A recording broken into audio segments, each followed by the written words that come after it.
Welcome to A1 TV Telugu news. నేను భువన. ఇవాల్టి updates చూద్దాం. రాష్ట్రం అభివృద్ధి చెందడం చూసి ఓర్వలేక మాజీ సీఎం జగన్ వైసీపీ నాయకులు ఇష్టం వచ్చినట్లు మాట్లాడుతున్నారని civil supply board director Bodapati Shivdatt అన్నారు. అనకాపల్లి జిల్లా నక్కపల్లి జనసేన పార్టీ కార్యాలయంలో మీడియా సమావేశంలో ఆయన మాట్లాడారు.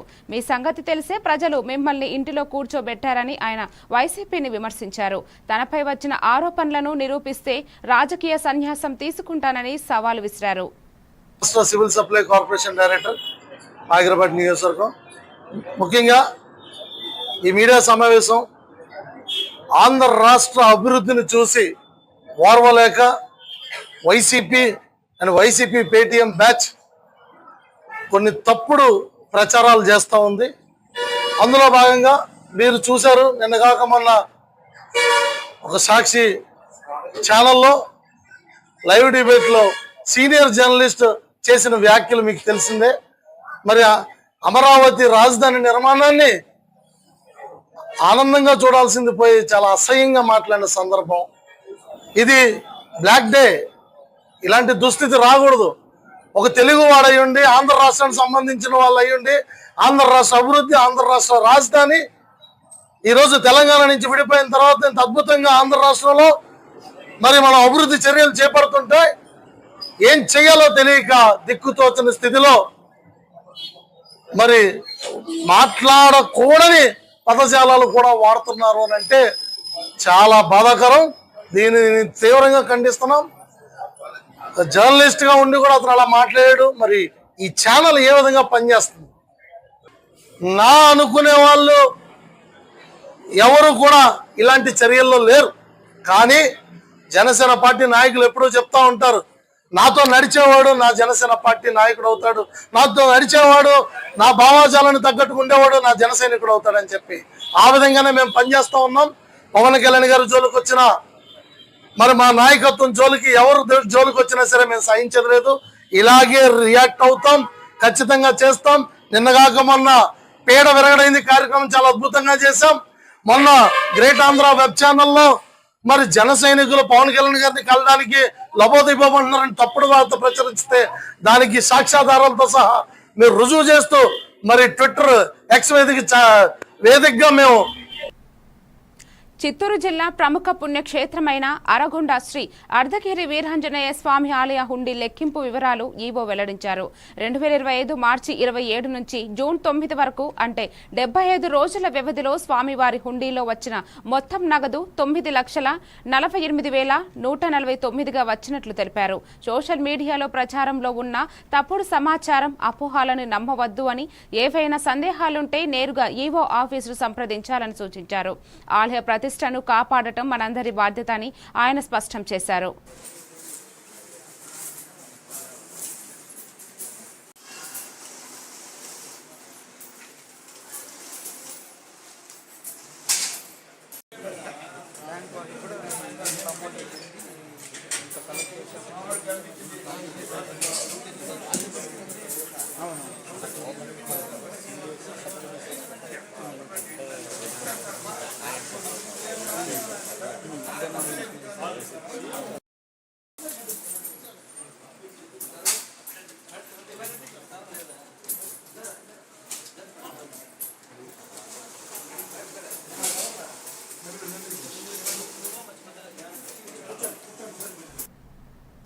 జూన్ 21న అంతర్జాతీయ యోగా దినోత్సవం సందర్భంగా విజయనగరం జిల్లా ఆముదాల వలస ఎంపీడీఓ శ్యామల కుమారి ఆధ్వర్యంలో యోగా చేయండి, ఆరోగ్యంగా ఉండండి నినాదంతో ర్యాలీ నిర్వహించారు. ఈ కార్యక్రమంలో EO PRD Satyanarayana, MEO Prasad, AYUSH వైద్యాధికారులు ఎం సునీల్ కుమార్, డి మోహనరావు పాల్గొన్నారు.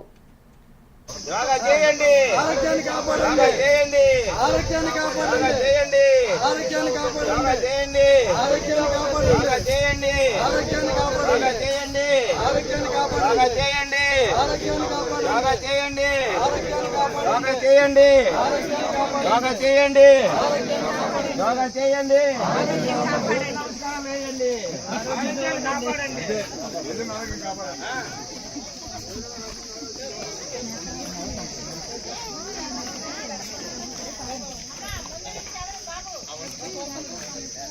అందరూ కవర్ అవ్వాలి మరి జనాలు వచ్చి సుఖం లేదు కదా. యోగా చేయండి, యోగా చేయండి, యోగా చేయండి, యోగా చేయండి, యోగా చేయండి, యోగా చేయండి, యోగా చేయండి, ఆరోగ్యాన్ని కాపాడండి, చేయండి, ఆరోగ్యాన్ని కాపాడండి, చేయండి, ఆరోగ్యాన్ని కాపాడండి, చేయండి, ఆరోగ్యాన్ని కాపాడండి, చేయండి, ఆరోగ్యాన్ని కాపాడండి, చేయండి, ఆరోగ్యాన్ని కాపాడండి, చేయండి, ఆరోగ్యాన్ని కాపాడండి, చేయండి, ఆరోగ్యాన్ని కాపాడండి. చేయండి. రెడ్ క్రాస్ సంస్థ ఆధ్వర్యంలో బాపట్ల జిల్లా మెజిస్ట్రేట్ మార్గదర్శకత్వంలో పేదలకు అన్నదానం చేశారు. పేదల ఆకలిని తీర్చే ఈ అన్నదాన శిబిరం ప్రజల మన్నలను పొందుతుందని వారు తెలిపారు. రెడ్ క్రాస్ సంస్థ నిరంతరంగా ప్రజలకు సేవ చేయడం అభినందనీయమని వారు తెలిపారు.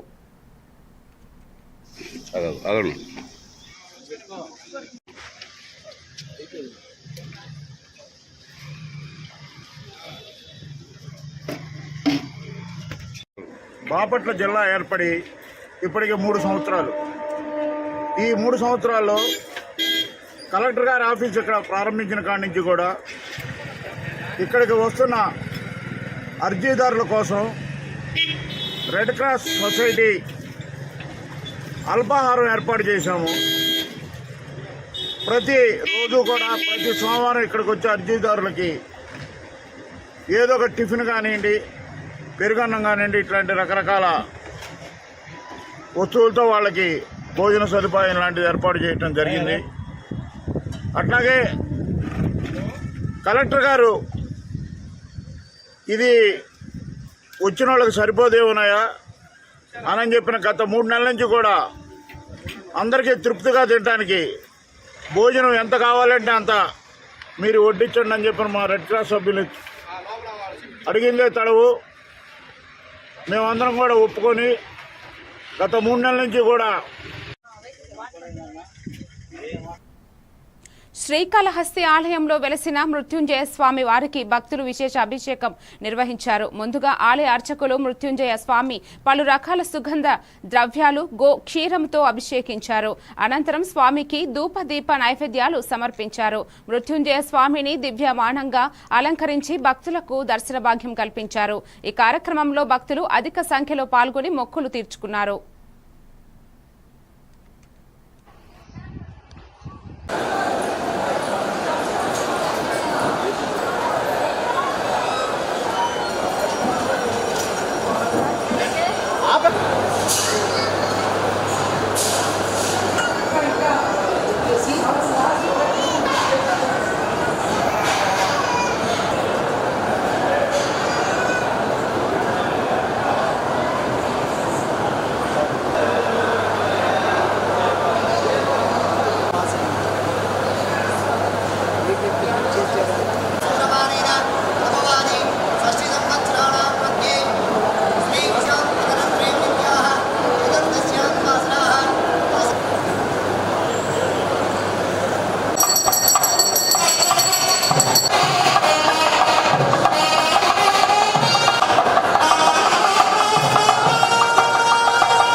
మానసిక వికాసానికి, శరీర దృఢత్వానికి క్రీడలు దోహదపడతాయని టీడీపీ రాష్ట్ర కార్యదర్శి గంట నూకరాజు అన్నారు.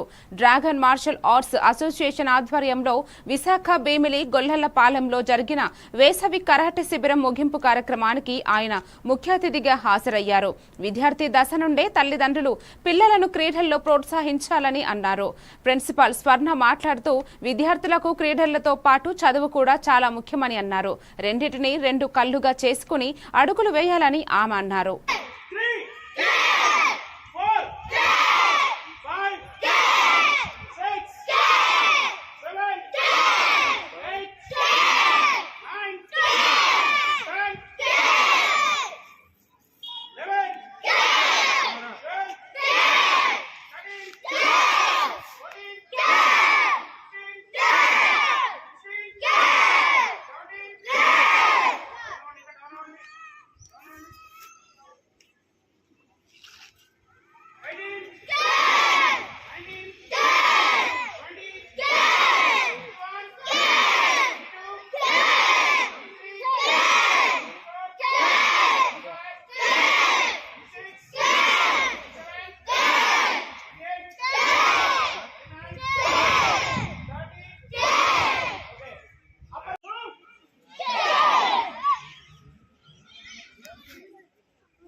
కామారెడ్డి కల్కి నగర్లో గల శ్రీ పరంజ్యోతి కల్కి భగవతి భగవానుల కళ్యాణ మహోత్సవాన్ని ప్రణయ దాసాజీ ఆధ్వర్యంలో ఘనంగా నిర్వహించారు. గణపతి పూజ, గౌరీ పూజ, పాదుక పూజ కార్యక్రమాన్ని భక్తుల కోలాహలం మధ్య నిర్వహించారు. ఈ కళ్యాణ కార్యక్రమంలో దాతలుగా doctor Nageswararao, Sulochana Ellareddy, life hospital MD Majubuddin, Sri Aryabhatta Vidya సంస్థల చైర్మన్ కేసీ రెడ్డి, గురువేందర్ రెడ్డి, చీకోటి వెంకటేష్, విజయ, నిజామాబాద్ పాల్గొన్నారు.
జర్నలిస్టులు, ప్రజా సంఘాల, విద్యార్థి సంఘాల ఆధ్వర్యంలో నిరసన చేపట్టారు.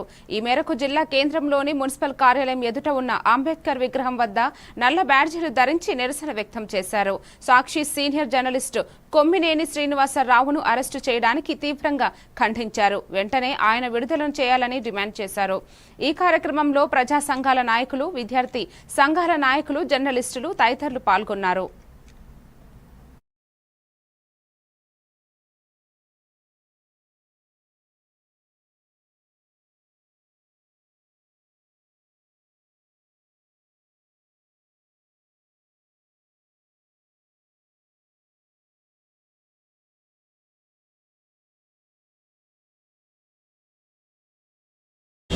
ఆంధ్రప్రదేశ్ మారిందని, అలాగే ఈ పూర్తిగా ఈ రాష్ట్రం కూడా పూర్తిగా కుంటుపడుతుందని చెప్పినందుకు అతను రాష్ట్ర ప్రభుత్వం కక్ష కట్టి అతను క్రిమినల్ కేసు నమోదు చేయడం జరిగింది. అంటే ఈ దేశంలో ప్రభుత్వాలకు వ్యతిరేకంగా మాట్లాడితే మీడియా స్వేచ్ఛను కూడా వాళ్ళు తుంగలు తొక్కి రాజ్యాంగాన్ని పూర్తిగా తుంగలు తొక్కడానికి చూస్తూ ఉన్నారు. ఈ యొక్క పూర్తిగా కేసులను వెంటనే ఎత్తివేయాలి. అనేక లాబింగ్తో ఆయన ప్రభుత్వాన్ని నడిపిస్తున్నటువంటి సందర్భం చూస్తున్నాం. కాబట్టి ఈ సందర్భంగా ముఖ్యంగా ప్రజాస్వామ్యంలో మూల స్తంభాలైనటువంటి ఎగ్జిక్యూటివ్, లెజిస్లేచర్, జ్యుడిషరీతో పాటు వాళ్ళ పత్రికా రంగాన్ని కూడా ప్రపంచం మొత్తం ప్రజాస్వామ్యానికి మూల స్తంభంగా గుర్తిస్తున్నటువంటి పరిస్థితుల్లో ముఖ్యంగా పొలిటికల్ పార్టీలు ఏ పార్టీలు అయితే ఉంటాయో అవి అధికారంలో ఉన్నప్పుడు ప్రతిపక్షం కంటే కూడా జాగ్రత్తగా ఉండాల్సినటువంటి అవసరం ఉంది మిత్రులారా. కోసం అంటే మన ఆంధ్రప్రదేశ్లో జరుగుతున్నటువంటి పరిణామాలు చాలా భయంకరంగా కనిపిస్తున్నాయి. ఇందుకోసం అంటే సాక్షి సీనియర్ జర్నలిస్ట్ అయినటువంటి కొమ్మినేని గారు మాట్లాడే సందర్భంలో లేదా చర్చా సందర్భంలో జరిగినటువంటి సంఘటనలను ఆసరాగా తీసుకొని దాన్ని పూర్తిగా స్పష్టంగా చూడకుండానే ఈరోజు జిల్లా కేంద్రంలో విద్యార్థి ప్రజా సంఘాల ఆధ్వర్యంలో ఆంధ్రప్రదేశ్లో సాక్షి సీనియర్ జర్నలిస్ట్ పైన జరిగిన దాడిని ఖండిస్తూ ఈరోజు అంబేద్కర్ స్టాచ్యూ ఎదురుగా నిరసన జరపడం జరిగింది. ముఖ్యంగా పత్రిక కానీ మీడియా కానీ ప్రజలకు, ప్రజాస్వామ్యానికి, ప్రభుత్వాలకు వారధిగా ఉంటూ ప్రజా సంక్షేమాన్ని కాపాడే ప్రయత్నం చేస్తుంది. ఇలాంటి మీడియా పైన అధికారంలో ఉన్న ప్రభుత్వాలు దాడి చేయడం ఖచ్చితంగా సిగ్గుచేయడం మేము చెప్తా ఉన్నాం. భవిష్యత్తులో ఇలాంటి ఘటనలు పునరావృతం అయితే ఖచ్చితంగా వికసిత కృషి సంకల్ప అభియాన్ కార్యక్రమంలో భాగంగా రంగారెడ్డి జిల్లా మహేశ్వరం మండలం రామచంద్రగూడ గ్రామంలో వ్యవసాయ క్షేత్రాలను కేంద్ర మంత్రి శివరాజ్ సింగ్ చౌహాన్ పరిశీలించారు. ప్రధానమంత్రి ప్రారంభించిన కృషి సంకల్ప అభియాన్ మే 29 నుండి జూన్ 12 వరకు కొనసాగించనున్నట్లు కేంద్ర మంత్రి తెలిపారు. ప్రభుత్వ పథకాలపై రైతులందరికీ అభిప్రాయాలను తెలుసుకుని ఒక నూతన ఆవిష్కరణ డాక్యుమెంటేషన్ ప్రారంభిస్తున్నట్టు తెలిపారు. ఈ కార్యక్రమంలో మంత్రి తుమ్మల నాగేశ్వరరావు, ఎంపీ కొండ విశ్వేశ్వరరెడ్డి పాల్గొన్నారు.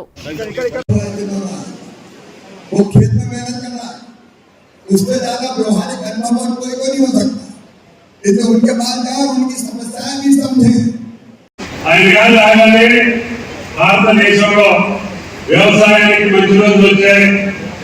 రైతు నిలబడగలుగుతాడు, రైతు గుండె ధైర్యంతో వ్యవసాయం చేయగలుగుతాడు.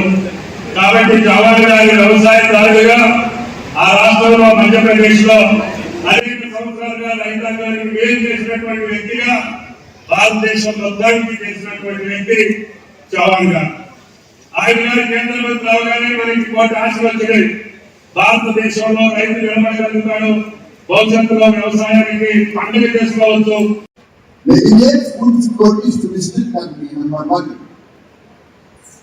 नंबर 2 किसानों की आमदनी बढ़ानी है। नंबर 3 न्यूट्रिशन फूड मिले, पोषण आहार, इसकी कोशिश करनी है। और नंबर 4 किसान भाइयों, इस धरती को आने वाली पीढ़ियों के लिए भी बचा कर रखना है। ऐसा ना कि सॉइल ही बीमार हो जाए हमारी। आने वाली पीढ़ी वो भी हमारी है, हमारे बच्चे, उनके बच्चे, उनके लिए भी धरती को सुरक्षित करना। और इसलिए अभी हम लोग निकले हुए विकसित మరిన్ని అప్డేట్స్ తో మళ్ళీ కలుద్దాం. Keep watching A1 TV Telugu news.